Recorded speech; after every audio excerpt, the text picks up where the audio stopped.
on va se présenter dans un premier temps. Hop. Donc, moi, je suis Marion Ricciardi, je suis conseillère commerce et services à la CCI de l'Ariège. Donc, petit territoire à l'échelle de l'Occitanie. Et donc, dans le cadre de mes missions, j'accompagne donc à la fois les porteurs de projets de création et de reprise d'entreprise, mais aussi les entreprises qui souhaiteraient se développer et se transmettre, mais dans le domaine du commerce et des services. Voilà, donc je suis aidée aujourd'hui par un co-animateur qui est Eric, je le laisse se présenter, qui lui, du coup, a peut-être un peu plus de billes du côté de l'industrie. Donc, je te laisse te présenter. Donc, Eric Goa, alors moi je suis responsable régional création, transmission, reprise à la CCI Occitanie, fonction que j'occupe depuis une quinzaine d'années globalement. J'ai longtemps agi sur les transmissions, notamment de PME et de PMI industrielles, d'où le petit clin d'œil de Marion concernant l'industrie. Voilà, donc j'assure une mission de coordination de l'ensemble des réseau d'accompagnement à la création de transmission reprise des CCI d'Occitanie et dont un volet dédié au financement par ailleurs.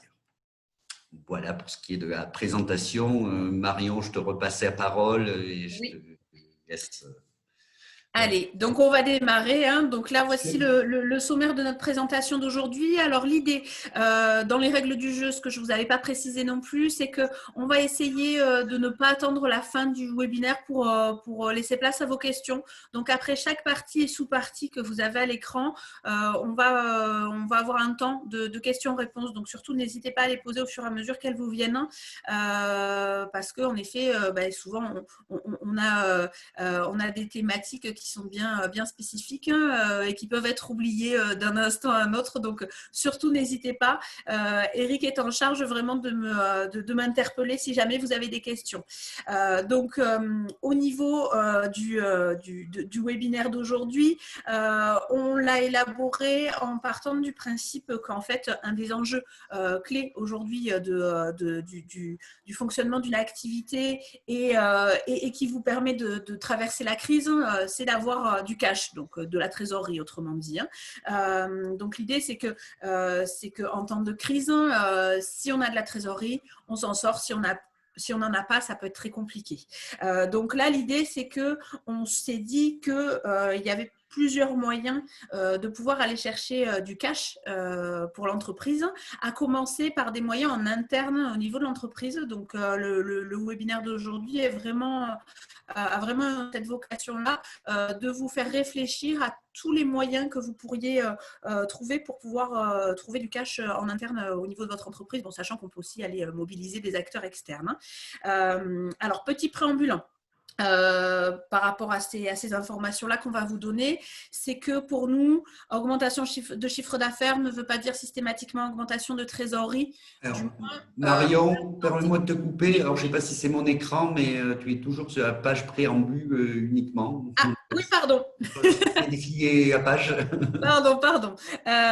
Oui, donc chiffre d'affaires ne veut pas forcément dire trésorerie à l'instant T, et ça peut générer une hausse de chiffre d'affaires, peut générer une baisse de trésorerie. On prend un exemple, par exemple, de quelqu'un qui fait de l'achat-revente, d'un commerçant qui va rentrer un nouveau fournisseur. Bon, ben, avant qu'il y ait un accroissement du chiffre d'affaires lié à ce nouveau fournisseur et à ces nouveaux produits qui sont proposés, il faudra peut-être payer en contre-remboursement la première facture du fournisseur, et donc ça va générer plutôt une baisse de trésorerie.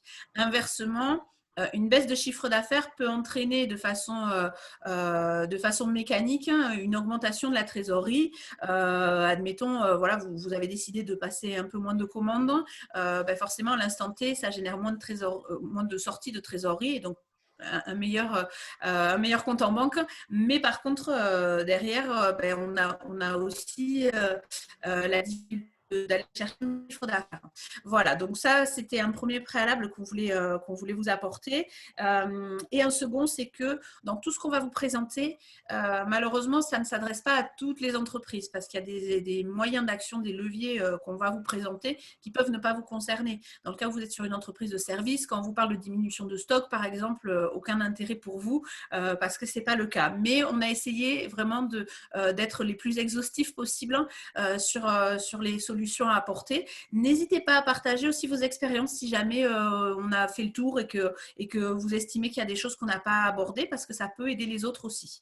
Voilà, donc on va sans transition attaquer sur les solutions négociées parce qu'il y a deux sortes principalement de solutions à mettre en place dans vos entreprises. Donc, les solutions négociées, c'est le travail principalement sur ce qui s'appelle le besoin en fonds de roulement, je vais le définir, sur l'échelonnement de vos charges fiscales et sociales et éventuellement des actions sur votre bilan, sur les immobilisations, les investissements. Voilà, donc je vais démarrer avec la notion de besoin en fonds de roulement. Alors, qu'est-ce que c'est que le besoin en fonds de roulement? C'est une action principalement sur les fournisseurs, les clients et les stocks. L'idée, c'est qu'on peut avoir un décalage de règlement entre les uns et les autres. Et pour faire clair, moi j'ai tendance à l'expliquer comme ça à mes porteurs de projets. Le BFR, c'est à quel point on fait le banquier pour notre client. Est-ce qu'on paye nos fournisseurs avant que nos clients nous payent ou pas? Ou inversement. Bon, l'idée, là, pour aller chercher du cash, c'est de tendre vers le client nous a payé avant même qu'on ait payé les fournisseurs. Ensuite, il y a des actions à mener sur le stock, évidemment. Donc, pour les actions en matière de règlement fournisseur, l'idée, c'est d'essayer de négocier un maximum des délais de paiement avec eux, essayer de voir si éventuellement on peut avoir des plans de règlement sur plusieurs mois. Ça, c'est des choses qui se pratiquent d'office sur certains secteurs d'activité, un petit peu moins sur d'autres. Donc, privilégier plutôt les délais de paiement. Alors, je sais qu'il y en a beaucoup qui, en temps normal, essayent de limiter, on va dire, les dettes court terme et préfèrent payer cash leurs investissements. Alors, pour moi, j'ai un public de commerçants, donc je sais que c'est souvent le cas pour eux. Ils préfèrent tout payer comme ça, au moins ils sont tranquilles. Mais c'est vrai que là, par les temps qui courent, c'est pas ce qui aide à générer de la trésorerie. Donc, n'hésitez pas. Si on vous propose des délais de paiement, prenez-les. Pour tout ce qui est négociation avec les fournisseurs, n'hésitez pas, c'est ce qu'on a noté là, à rationaliser le nombre de fournisseurs. Alors, on ne vous dit pas de limiter à un seul fournisseur parce que là, on a une dépendance extrême à un fournisseur, mais de limiter le nombre de fournisseurs, ça vous permet éventuellement d'atteindre des francs de port, éventuellement, donc de limiter tout ce qui est frais annexes en fait aux investissements, aux achats et éventuellement atteindre ce qu'on appelle les RFA, les remises de fin d'année. Donc, n'hésitez pas à faire un travail là-dessus, à privilégier certains gros fournisseurs plutôt que d'autres qui vous permettront justement de gagner et en pouvoir de négo et en coût caché. Pour tout ce qui est des postes clients, du coup, l'idée, c'est d'essayer de diminuer un maximum le délai de paiement. Alors, pour certains, encore une fois, pour certains secteurs d'activité, j'ai regardé, il y a une règle, c'est que le client paye cash. Pour d'autres, ce n'est pas du tout la même histoire. Donc, surtout ça, il faut essayer de se faire payer au plus vite. Alors, moi, j'ai tendance à dire que malheureusement, les clients, ils sont souvent comme vous êtes. C'est-à-dire que si vous mettez du temps à faire des devis, si vous mettez du temps à facturer, à relancer. Une fois que les factures sont faites, il se peut que le client ait l'impression que vous n'avez pas forcément besoin de cash et que lui mette du temps aussi à vous payer. Donc surtout, n'hésitez pas à adopter des solutions un peu rigoureuses pour la mise en place du devis, de la facturation, de la relance client derrière, parce que vous allez voir que derrière vous allez gagner en trésorerie et ça va faire du bien. Donc, vous pouvez aussi, alors ça s'adresse uniquement à des entreprises qui sont en ce qu'on appelle en B2B, donc qui vendent à d'autres entreprises. Et surtout pour des grosses factures, vous pouvez avoir recours à ce qui s'appelle de la facturage. Alors la facturage, pour ceux qui ne le connaissent pas, c'est ni plus ni moins que vendre vos factures à un tiers qui se chargera du recouvrement des créances. C'est un outil qui vous permet de récupérer du cash facilement parce que souvent c'est sur des grosses factures, donc ça nous permet de gagner très vite en trésorerie. Mais par contre, ça a un coût qui n'est pas négligeable. Souvent, c'est le banquier qui vous le propose, ça. Mais attention à ça parce que derrière, bon, il y a un coût qui peut être important. Donc, peut-être en interne, privilégier les systèmes de relance systématique avec vos clients. Ce sera peut-être plus judicieux en ces périodes. Et enfin, pour finir, une action sur le stock.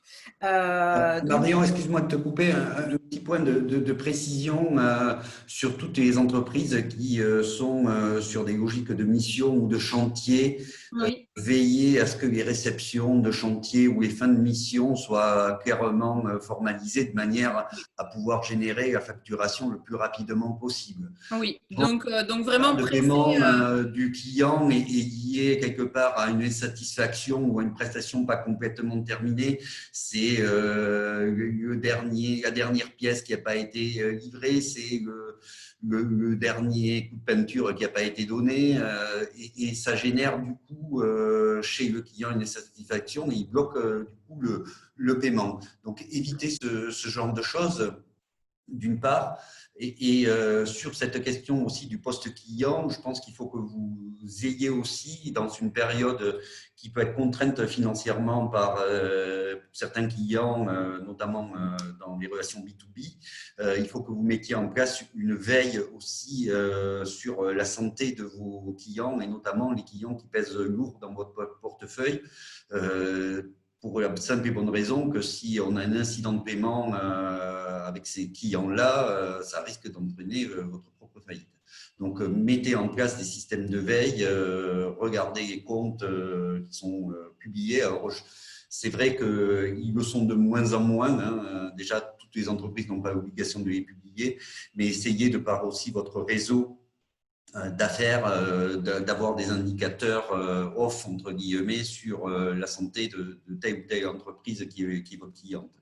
C'est important dans cette période-là et c'est aussi un élément qui évitera certainement aussi un peu les faillites en cascade parce que souvent, quand il y a un premier élément de chute dans une chaîne de sous-traitance ou autre, il y a possibilité que ce soit plusieurs entreprises qui partent au tapis. Voilà, juste cette petite précision, Marion. Alors, je viens de voir dans la conversation, on a une intervention de Jean-Luc qui nous dit que la facturage ne s'adresse pas à toutes les entreprises. Hein. C'est pour ça que je précisais bien qu'au préalable, on était vraiment sur des structures assez particulières avec des grosses factures, principalement B2B. Voilà. En effet, moi, clairement, sur les entreprises que j'accompagne, je ne leur propose jamais la facturage parce que c'est des choses qui ne leur sont pas ouvertes et qui, de toute façon, ne seraient pas judicieuses au regard du coût. Donc voilà. Ça rogne la marge. Ça rogne la marge, oui, fortement, même si ça génère du cash en amont. Bon, voilà, on a certaines structures industrielles notamment qui fonctionnent comme ça. On a dans le BTP justement aussi des entreprises qui fonctionnent comme ça, surtout quand le client est un client, par exemple, État, qui met un peu de temps à payer. Voilà, bon, là, on est sûr d'avoir le paiement au bout du compte, mais c'est vrai que ça met souvent du temps à arriver. Donc, voilà, bon, la facturage, c'est quelque chose que au quotidien, clairement, moi, je pratique peu et que je conseille peu, étant donné que je n'ai pas le public qui est adapté. Voilà. Mais si vous avez besoin de plus d'informations sur la facturage, n'hésitez pas à nous solliciter. Alors, au niveau de la gestion des stocks, justement, donc chercher à diminuer le stock existant. C'est vrai que souvent, on ne pense pas à ce qu'on appelle vulgairement nos nanars. On ne pense pas à notre vieux stock qui dort là et qui pourrait être vendu à faible marge ou même à prix coûtant, mais qui pourrait être vendu pour générer de la trésorerie. Donc surtout, n'hésitez pas à faire un petit peu de ménage de ce côté-là. Et aussi pour tout ce qui est approvisionnement futur, ne pas tenter tout ce qui est stock spéculatif en se disant on va avoir une augmentation de chiffre d'affaires qui est liée à tel ou tel événement, donc du coup on surstocke. Voilà, donc ça peut être un peu risqué et il faut essayer de se faire livrer un maximum de manière fractionnée par les fournisseurs. Pour tout ce qui est entreprise de production, il faut essayer de travailler un maximum sur le cycle de production. Entre le moment où vous fabriquez et le moment où vous vendez. L'idée, c'est de raccourcir un maximum ce délai, éviter de produire des biens qui n'ont pas encore été vendus et éviter tout ce qui est surconsommation, surqualité. Alors là, je parle sur les entreprises de production à la fois industrielles, mais aussi les autres. Je pense aussi aux restaurateurs notamment, qui souvent en mettent beaucoup dans l'assiette, par exemple, et parfois un peu trop. Moi, j'ai eu des cas pratiques de chefs d'entreprise qui me disaient oui, mais moi, je suis content parce qu'à une époque, je travaillais aussi sur le tourisme. Et du coup, des chefs d'entreprise qui me disaient moi, je suis content parce que les gens, ils finissent jamais leurs assiettes tellement ils ont bien mangé. Oui, mais ça, du coup, par les temps qui courent, faut pas faire de la surconsommation de produits. Donc, il faut vraiment mettre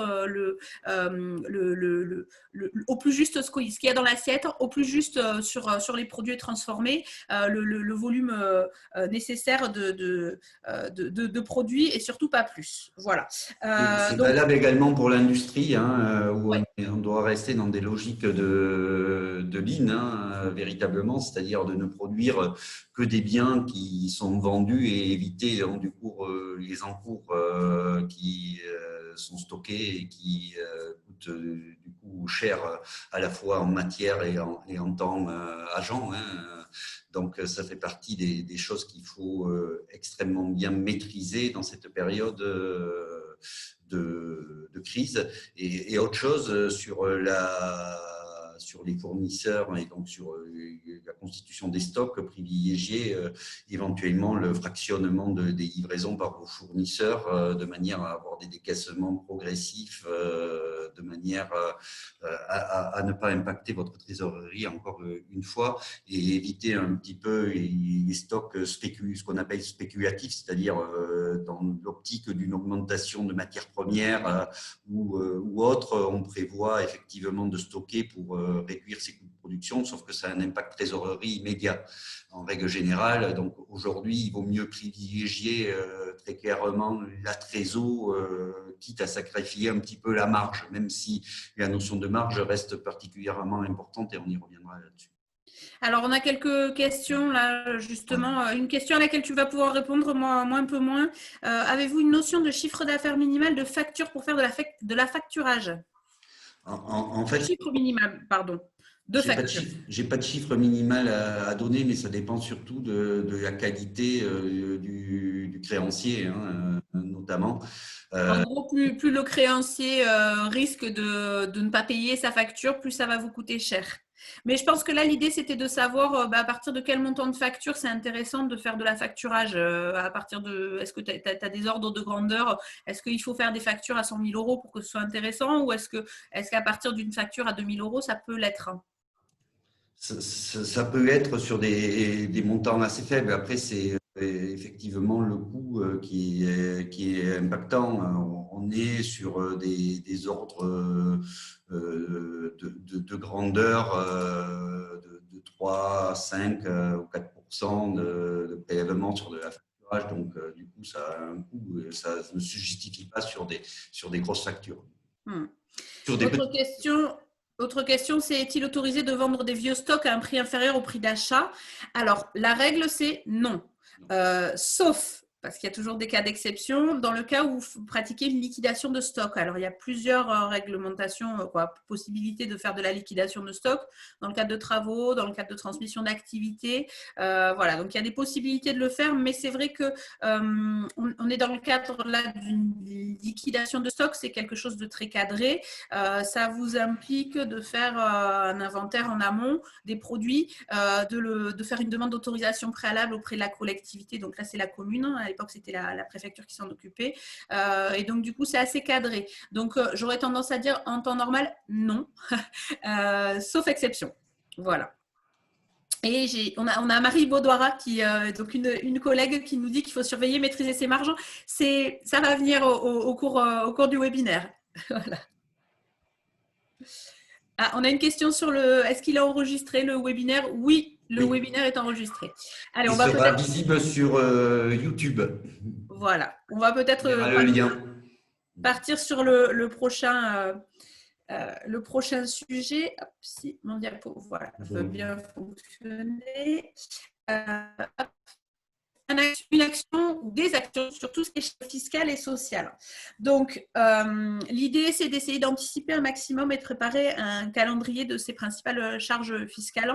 En premier lieu, tout ce qui est TVA, impôt sur les sociétés, cotisation foncière des entreprises, CVAE, pour ceux qui sont concernés, et essayer de demander des étalements de ces charges fiscales auprès du centre des impôts, notamment quand on a des activités qui sont saisonnières, parce que c'est vrai qu'on est sur un calendrier qui est tout à fait standardisé, donc tous les trimestres ou tous les mois, on doit payer des échéances, et ils ne prennent pas en compte la saisonnalité des activités. Mais sachez que voilà, les référents au niveau du centre des impôts sont souvent des référents de proximité, donc n'hésitez pas à les contacter pour voir avec eux, parce qu'en clair, ils préfèrent qu'on demande des étalements plutôt qu'on ne les paye pas du tout. Donc surtout, voilà, n'hésitez pas à les solliciter pour ça. Pour tout ce qui est travailleurs indépendants, l'idée, c'est d'essayer d'anticiper tout ce qui est période de régularisation, parce que malheureusement, aujourd'hui, la sécurité sociale des indépendants travaille encore avec un système de rétroviseur. Ils regardent en fait ce qui se faisait avant pour calculer vos cotisations. Et donc, parfois, voilà, il y a des diminutions de chiffre d'affaires sur une année qui sont assez importantes et de résultats, et les taux de cotisation ne sont pas automatiquement ajustés. Donc, n'hésitez pas les taux, pardon, les assiettes de cotisation. Donc, n'hésitez pas à faire ce qu'on appelle une demande de modulation de charge. Là encore, le bémol, c'est qu'il ne faut pas se tromper trop. C'est au risque d'avoir de se prendre des pénalités de retard, ni plus ni moins. Donc, faites quand même attention à cette modulation des charges. N'hésitez pas à vous rapprocher de votre expert comptable qui, lui, pourra faire une évaluation. Vous faire un petit compte de résultats flash par exemple pour voir où vous en êtes et vous faire une évaluation de ce que vous pourriez vous permettre de demander pour la modulation des charges sociales. Et ensuite, il y a des petites choses peut-être à les gratter sur tout ce qui est crédit d'impôt, donc crédit d'impôt recherche. Bon, ça c'est des choses que je pratique peu, mais le CICE aussi, où on peut demander des remboursements anticipés de ces crédits d'impôt. Donc voilà, ça fait partie des choses au niveau des charges fiscales et sociales qui peuvent être pratiquées. Il y a également une autre mesure qui ne concerne là pour le coup que les entreprises soumises à l'IS, qui est les opérations de report arrière des déficits aussi, qui permettent effectivement du coup, de générer un crédit d'impôt, donc possibilité de reporter la perte de l'année N sur le résultat de l'année N-1, et qui génère pour le coup un crédit d'impôt qui ensuite peut être utilisé dans les 5 ans qui suivent. Donc ça fait partie aussi des choses qu'il faut regarder si vous aviez payé de l'IS sur l'exercice en 2019. Bon, j'ai l'impression qu'il n'y a pas de questions sur ces thématiques-là. Ça veut dire que vous maîtrisez bien les mesures fiscales et sociales de notre cher pays. Alors, on va passer sur la partie mobilisation et investissement. Donc on peut là, on a un regard sur votre bilan et plus forcément sur votre compte de résultat. L'idée, c'est de faire la chasse à des actifs qui ne seraient pas essentiels pour l'entreprise, des choses qui appartiennent encore à l'entreprise, qui sont dans un coin du local et qui ne sont pas forcément encore nécessaires pour votre entreprise. L'idée, c'est aussi éventuellement, pour ceux qui seraient propriétaires d'immobilier, de faire ce qui s'appelle du leaseback. Donc, on cède en fait l'entreprise à un organisme de crédit bail. Pas l'entreprise, pardon, on cède l'immobilier de l'entreprise à un organisme de crédit bail. Donc, ça, c'est quelque chose pareil que je ne pratique très peu, mais il y a certaines structures qui sachant que ça marche sur de l'immobilier, mais ça peut également, on peut faire du leaseback également. Matériel. Sur du matériel. Donc, l'idée, c'est vous vendez effectivement à une société de leasing votre bien immobilier ou votre matériel et la société de crédit, de leasing, vous le remet à disposition immédiatement avec en général une option de rachat en fin de paiement des loyers afférents à cette remise à disposition.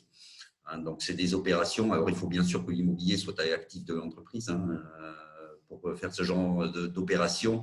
Et les sociétés qui font ce genre de choses sont assez regardants à la fois sur la qualité du bien immobilier, mais également très regardants sur la qualité, quand c'est du matériel, du matériel et notamment, il vérifie si ce matériel a été parfaitement entretenu ou pas. Donc, ça s'adresse quand même souvent sur des matériels qui ont une certaine valeur. Hein. Ça peut être centre d'usinage, une matériel d'imprimerie.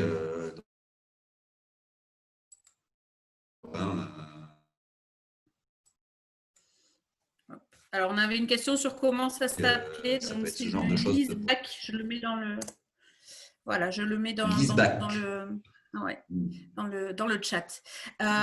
Donc, autre chose aussi, alors là, encore une fois, hein, souvent, on a des gens qui se disent à un instant T, des chefs d'entreprise, hein, qui se disent à un instant T, j'ai de la trésorerie, je vais autofinancer mon investissement. Bon, ben ça, c'est vraiment à bannir. Il faut vraiment chercher à mobiliser un maximum les banques, surtout quand on voit les taux actuels, même si on tend vers une augmentation là, avec ce qui s'est passé. Mais surtout, voilà, tout ce qui est investissement qui va servir à long terme dans l'entreprise, donc qui va être immobilisé dans l'entreprise, surtout financez-le sur du moyen voire long terme, à condition que la banque vous suive bien sûr, mais ne cherchez pas à autofinancer parce que, encore une fois, la trésorerie c'est le nerf de la guerre. Pour les Marianne, sociétés… juste une petite précision pour revenir sur le leaseback. Hein. Oui. C'est que le leaseback, c'est quand même pas une opération qui est là pour financer une activité déficitaire. Hein. C'est véritablement donc notamment la société de leasing sera regardante sur l'utilisation que vous ferez des liquidités qui ont été générées par ce type d'opération. Hein, très clairement.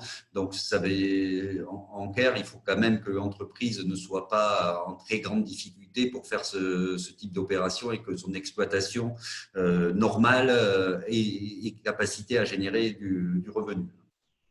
Oui, donc il faut que ce soit une entreprise qui soit encore en bonne santé financière. Hein. Oui, il ne faut pas attendre même si elle est en recherche de cash. pour faire ce type d'opération, en tout cas. Oui, ok. Donc, pour le cas des structures sociétaires avec des actionnaires qui sont des investisseurs et qui cherchent à avoir un retour sur investissement, par les temps qui courent, il faut éviter vraiment la distribution des dividendes hein, parce que c'est encore une fois, c'est ce qui va vous permettre un gain en trésorerie.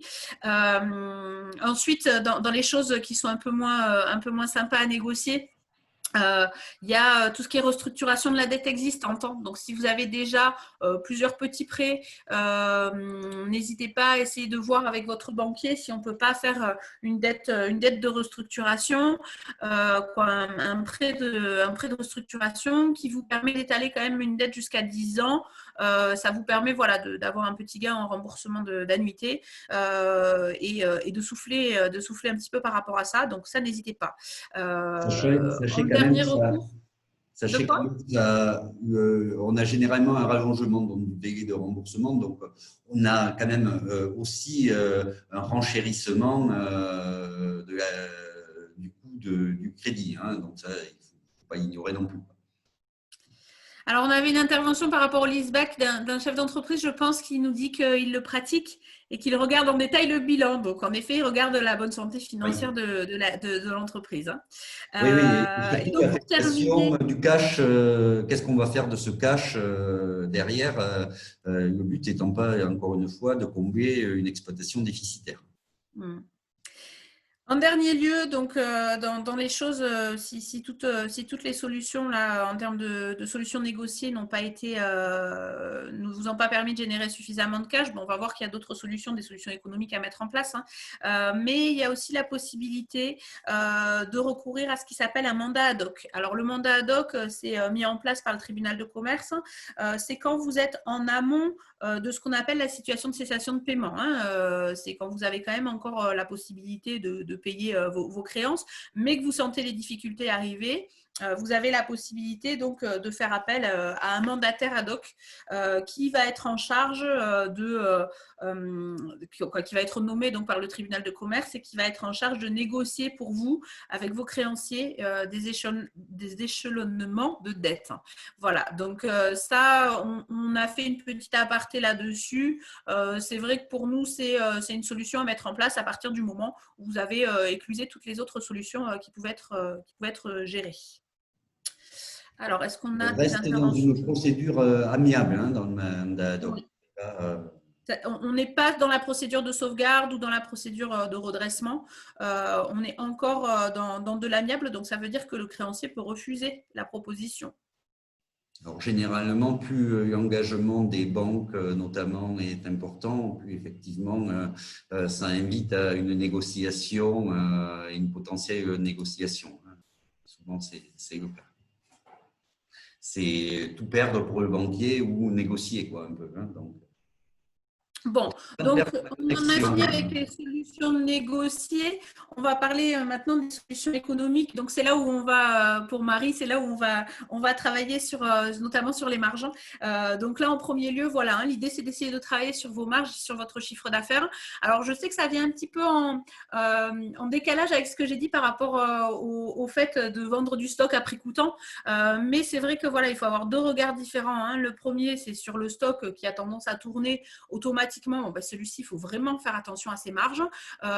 Et celui qui est un petit peu ancien, qui a du mal à se vendre, là, pour le coup, bon, ben, ça peut être générateur de trésorerie, même si au final, on a rogné sur notre marge. Mais vraiment, pour nous, l'action à mener principalement, c'est ça. Hein, c'est dans le cadre de votre exploitation, il faut toujours avoir un œil sur ses marges et ses coefficients multiplicateurs.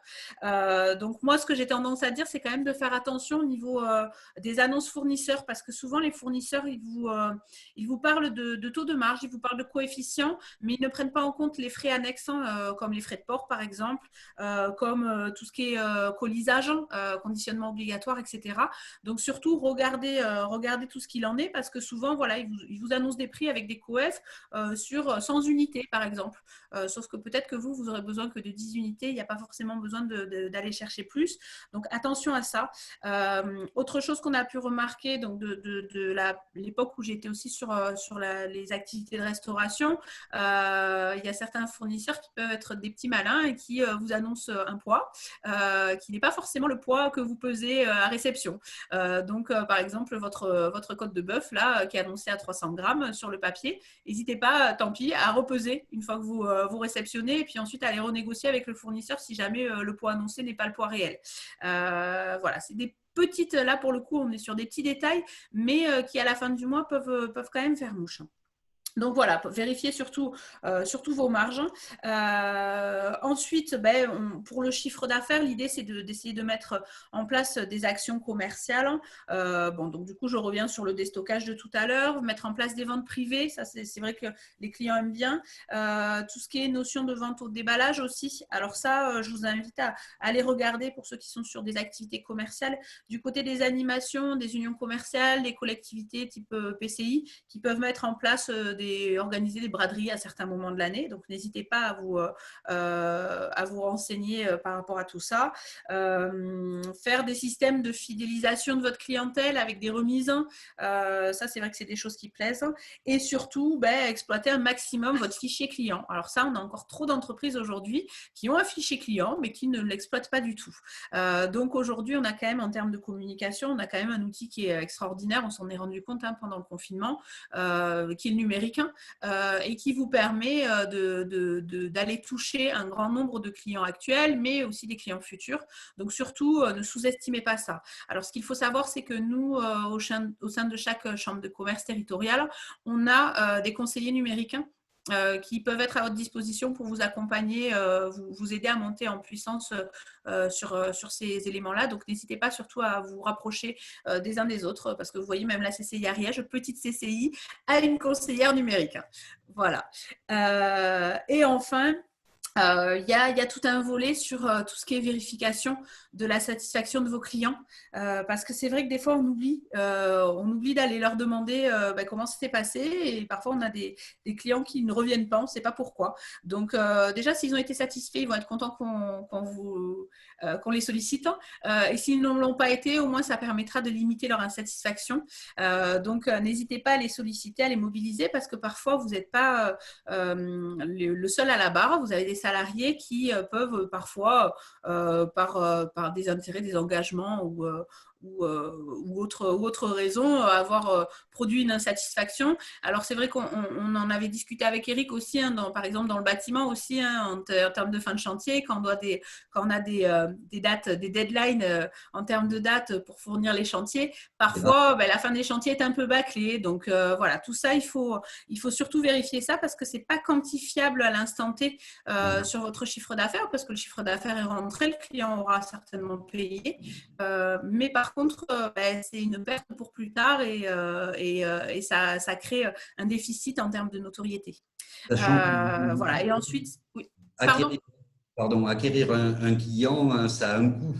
Ça a un coût de démarche commerciale, ça a un coût d'action commerciale.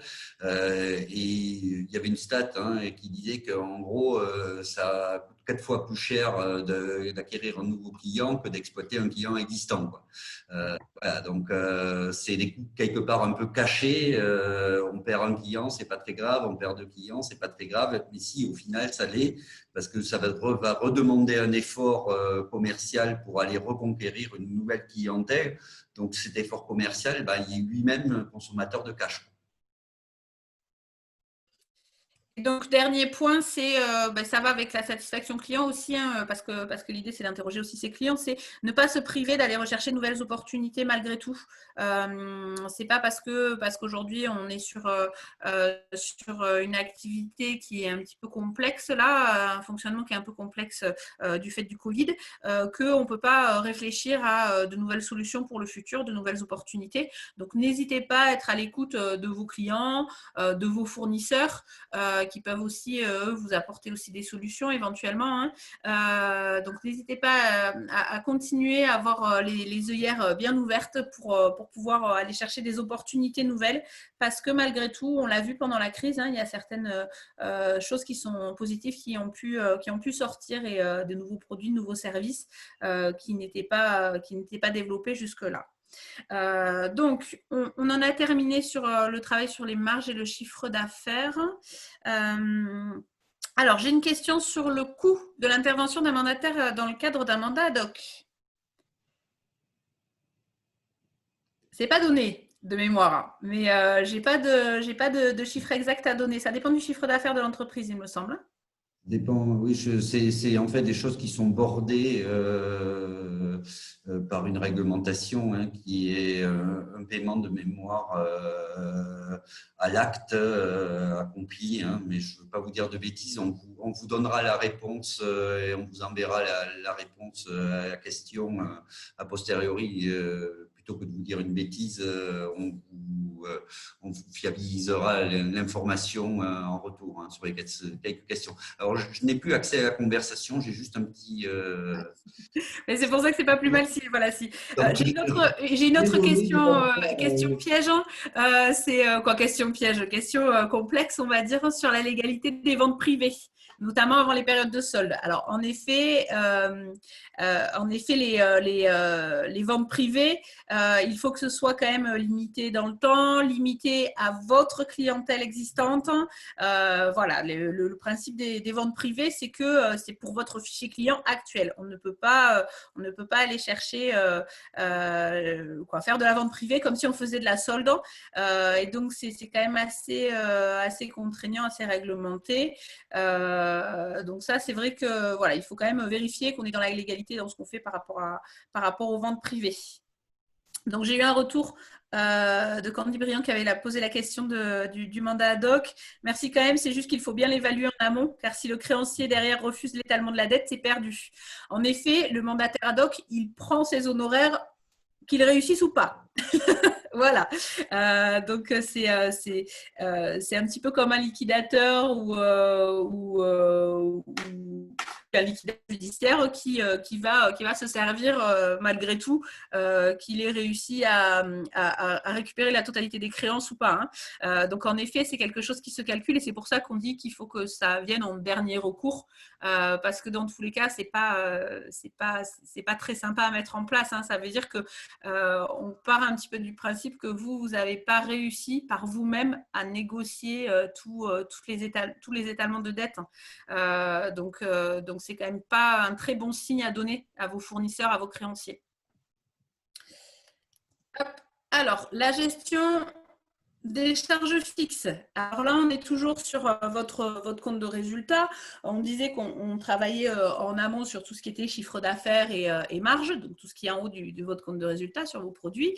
Mais l'idée, c'est de commencer à faire le tri un petit peu sur vos postes de charge.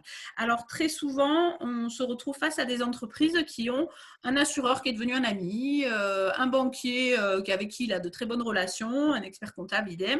Mais c'est vrai qu'on oublie un petit peu de regarder ce qui se passe du côté des assurances. Et c'est vrai que moi, j'avais eu un retour d'un assureur qui m'avait tout simplement expliqué que bon, tant que le client renouvelait le contrat, c'était souvent une reconduction tacite en plus, il ne cherchait pas à aller voir les nouvelles opportunités qu'il pouvait aller chercher dans le cadre de nouveaux contrats qui seraient plus avantageux, tout simplement parce qu'il n'a pas été sollicité. Donc, je ne dis pas que l'assureur, là, c'est un petit voleur et que ça lui va bien de ne pas vous proposer des solutions autres, mais c'est aussi qu'il reste humain et qu'il en oublie parfois de vous proposer des solutions qui peuvent être intéressantes pour vous au niveau financier. Donc, n'hésitez pas à renégocier tous ces contrats. Alors, j'ai parlé de l'expert comptable, j'ai parlé de l'assureur. Pareil, l'expert comptable, on peut peut-être voir si on ne peut pas mettre en place des choses nous-mêmes en interne dans l'entreprise pour alléger la facture. Le banquier, voir tout ce qui est taux sur les cartes bleues. Voir ce qu'il peut vous proposer en termes d'autorisation de découvert qui vous permettrait de diminuer des agios éventuels, etc. Mais il y a aussi tout ce qui est sous-traitant, qu'on travaille avec des sous-traitants, les opérateurs de maintenance, les organismes de leasing, toutes ces structures-là, en fait, avec lesquelles vous êtes lié par contrat, peuvent éventuellement avoir une action sur un gain de trésorerie. Ensuite, là où il faut regarder dans les postes de dépenses aussi, c'est tout ce qui est frais de déplacement de vos salariés ou de vous-même.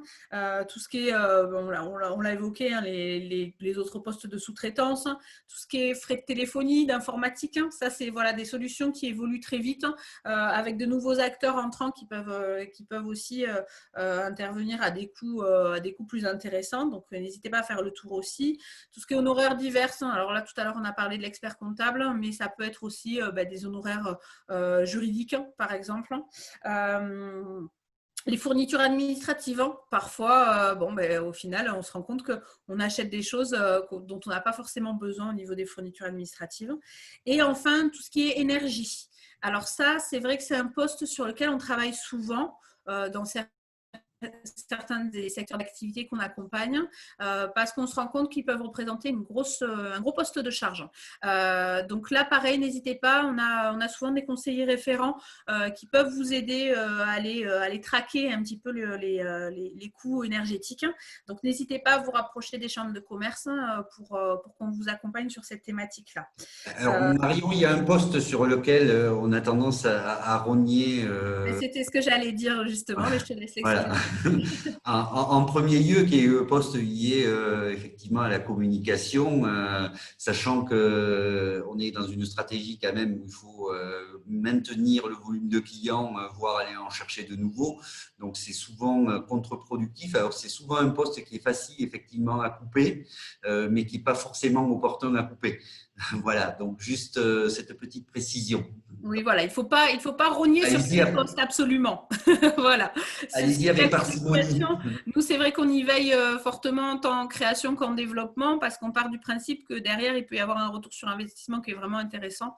Donc surtout, voilà. Bon, attention aux arnaques, encore une fois, parce que dans les postes de communication, parfois, il y a des coûts qui représentent des arnaques, tout simplement. Mais malgré tout, voilà, c'est un poste qu'il faut quand même essayer de maintenir et de maintenir de façon cohérente. On peut tout simplement dire qu'on garde le même niveau de coût, mais qu'au lieu d'aller faire de la presse papier, par exemple, on développe une chaîne YouTube. Voilà, ça c'est des choses qui peuvent être mises en place, hein, une évolution en fait qui est faite et un décalage de coût de l'un vers l'autre plutôt que supprimer totalement le coût en question. Mais il faut que vous vous posiez la question du rapport coût-efficacité du média ou du support que vous utilisez, quoi, hein. C'est très clairement le moment effectivement de rebalayer votre stratégie de communication et de voir et de mesurer l'efficacité de ce que vous mettez en place. Parce que souvent, on a tendance à lancer l'opération et on a souvent du mal à évaluer son impact, ou même on ne l'évalue pas en règle générale. Et là, c'est le moment de le faire. Alors, un dernier poste de charge fixe qui est parfois et souvent très important, c'est tout ce qui est masse salariale. Donc là, l'idée, c'est d'aller regarder du côté des ressources humaines, en fait, qu'est-ce qu'on peut adapter, qu'est-ce qu'on peut ajuster. Alors, c'est vrai que là, on parlait tout à l'heure de la législation en matière de stock. Bon, ben, la législation en matière de ressources humaines, elle est encore plus cadrée, mais il y a quand même des actions, malgré tout, qui peuvent être mises en place. Donc, n'hésitez pas à le faire. Alors, dans les actions qu'on a pu lister, il y a le recours à l'activité partielle. Donc là, vous avez bien vu que pendant le confinement, ça a été très, très, très fortement utilisé. Le fait d'envoyer les salariés en formation pour leur permettre de monter en compétences, ça a été des choses aussi qui ont été proposées, notamment envoyer les salariés en formation plutôt que les mettre en chômage partiel. Ensuite, essayer de faire la chasse aux heures supplémentaires et de supprimer un maximum les heures supplémentaires. Solder un maximum tout ce qui est RTT, congés payés. Alors là, c'est vrai qu'il y a eu un assouplissement pendant le confinement aussi par rapport à ça. Chercher à moduler le temps de travail aussi pour améliorer l'efficacité de votre activité. Il y a quelque chose qui peut être mis en place. Alors ça, c'est pas valable dans tous les secteurs d'activité, mais ça peut être intéressant, c'est de voir si on a un salarié qui est expert dans un domaine bien particulier, mais qui n'a pas vocation à être à temps plein sur votre activité, parce que chez vous, il pourrait occuper qu'un mi-temps. Bon, essayez de voir avec d'autres entreprises si on ne peut pas faire du partage salarial. Donc ça peut être intéressant à mettre en place. Bien sûr, la dernière chose à faire, c'est éventuellement licencier si vous voyez que vraiment le niveau d'activité ne permet plus d'avoir une masse salariale aussi importante. Ce qu'on va regarder aussi, c'est le bien-être au travail. Donc ça, souvent, ça se traduit par les arrêts maladie, par le turnover qui peut être pratiqué dans votre activité, parce que qui dit salarié qui n'est pas bien, dit salarié beaucoup moins efficient dans votre activité. Donc surtout ça, surveillez-le. Même si vous êtes une toute petite structure, des fois on a tendance à se dire c'est petite structure, donc c'est forcément familial, c'est sympa. Mais parfois, on a un mal-être qui est là et donc faut y veiller. Ensuite, faire attention à ce qu'on appelle le sursalaire. Très souvent, on a une différence de salaire entre certains postes et il faut veiller à ce que tout simplement un salarié qui a un poste bien payé fasse des activités à valeur ajoutée uniquement. Alors on avait pris comme exemple l'exemple du commercial qui va s'occuper de faire la livraison des produits à temps perdu. Ce temps-là, non, il ne faut pas qu'il l'utilise pour aller faire de la livraison, il faut vraiment qu'il l'utilise pour faire son métier, c'est-à-dire aller chercher des nouveaux clients et puis vendre des produits. Donc ça, attention à ce qu'on appelle le sursalaire et aussi au surtemps. Donc ça, c'est plutôt pour les activités de production. Le temps que vous passez pour régler tout ce qui est dysfonctionnement fonctionnel, technique, etc. Donc ça, vous voyez, au niveau des RH, il y a pas mal de choses à faire. Et aussi, quelque chose qui est assez généraliste, c'est vérifier à limiter tout ce qui est rigidité organisationnelle. Le gros avantage qu'on a quand on est une petite structure, quand on est une PME, voire une TPE, c'est qu'on peut rester agile. Donc surtout, rester avec ces règles de fonctionnement-là et avec des salariés qui n'ont pas des tâches trop spécifiques et qui peuvent switcher en fait en termes de tâches assez facilement. Donc là, ça rejoint le fait de les former notamment. Oui, c'est moyen c'est l'heure de revoir un peu les processus. On a des habitudes de travail qui s'installent dans les entreprises et qui guillemets, habitudes permettent d'installer soit effectivement des points de blocage, soit des surcontrôles. Donc, c'est cette chasse-là aussi qu'il faut faire, que ce soit dans les processus administratifs, commerciaux, le devis qui attend d'être validé pendant 4 jours par la personne qui est censée le valider alors qu'il n'y a pas de valeur ajoutée. C'est tout ce genre de petits détails qui sont en fait des coûts cachés, mais qui sont des coûts en fait de temps humain, hein, donc qui ont un impact là aussi sur la productivité. Donc c'est véritablement se remettre à balayer un peu tous les processus qui soient commerciaux, administratifs, de production, pour voir si effectivement on ne peut pas gagner en productivité et rompre un peu avec les habitudes qui se sont installées dans l'entreprise. Alors, j'avais une question sur les RH hein, et notamment sur le partage salarial. Donc, où trouver les informations sur la réglementation liée au partage salarial? Moi, j'aurais tendance à m'adresser à la directe pour voir qu'est-ce qu'il est possible de mettre en place. Sinon, pareil, en interne au niveau des CCI, on a souvent des références juridiques qui peuvent peut-être vous donner des premières… Il y a des conseillers RH au sein des CCI qui peuvent… Oui. Alors, pas pour tous. Typiquement, en Ariège, par exemple, on n'en a pas parce que… on parlait d'être des petites structures. Bon, on est des petites structures, donc on n'a pas un référent qui s'occupe uniquement des RH, même si on a une personne quand même qui est bien pointue sur la thématique. Donc, n'hésitez pas à vous rapprocher de nous. Et si besoin, si c'est vraiment un petit peu plus complexe comme fonctionnement, je pense que la directe peut être un partenaire intéressant pour vous renseigner. On a donc une intervention d'une collègue qui nous dit qu'il y a les groupements d'employeurs aussi. En effet, on peut fonctionner comme ça hein, via des groupements d'employeurs qui ont tous une demande bien spécifique sur quelques heures dans la semaine pour une activité qui est très pointue. Et dans ce cas-là, on peut faire appel à des groupements d'employeurs. Y a-t-il d'autres questions ?